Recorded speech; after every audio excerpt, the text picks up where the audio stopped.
अस्सलामु अलैकुम। सर्दियों की यखबस्ता रात थी।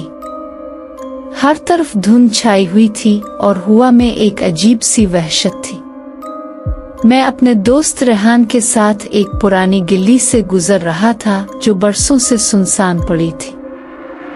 लोग कहते थे कि इस गिल्ली में रात के वक्त एक काली परछाई देखी जाती है जो जिस पर पड़ती है वो कुछ ही दिनों में मौत के मुंह में चला जाता है।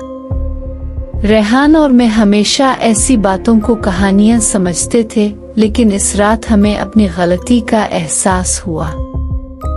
जैसे ही हम गिल्ली के वस्त में पहुंचे, अचानक तेज हवा का झोंका आया और ऐसा महसूस हुआ जैसे कोई हमारे आसपास मौजूद हो।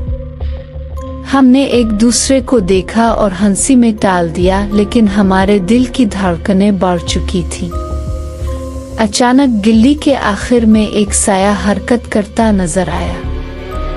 पहले तो हमें लगा कि कोई आदमी है, लेकिन जब इसकी शक्ल वाज़ेह हुई तो हमारे रूंगटे खड़े हो गए। वो एक कदावर सियाह हैत थी जिसकी आंखें अंगारों की तरह दहक रही थीं।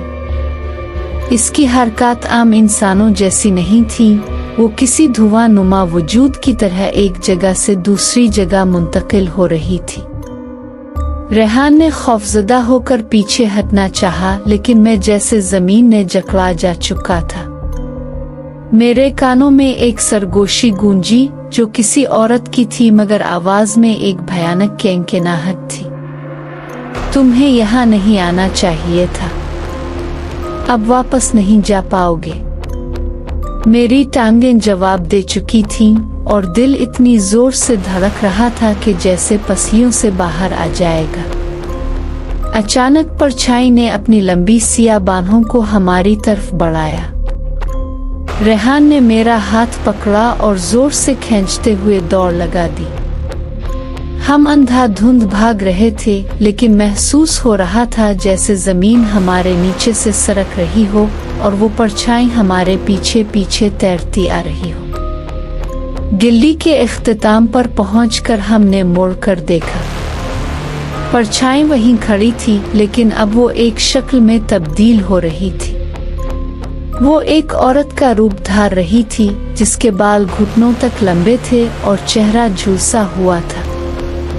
वो हंस रही थी, एक ऐसी हंसी जो सीधा रूह तक उतरती महसूस हो रही थी। रेहान ने चीखते हुए कहा, ये हकीकत नहीं हो सकती, ये मुमकिन नहीं।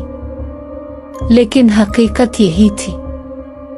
हम इस वीरान बंद गिल्ली में कुछ ऐसा देख चुके थे जो हमें शायद जिंदा नहीं छोड़ने वाला था।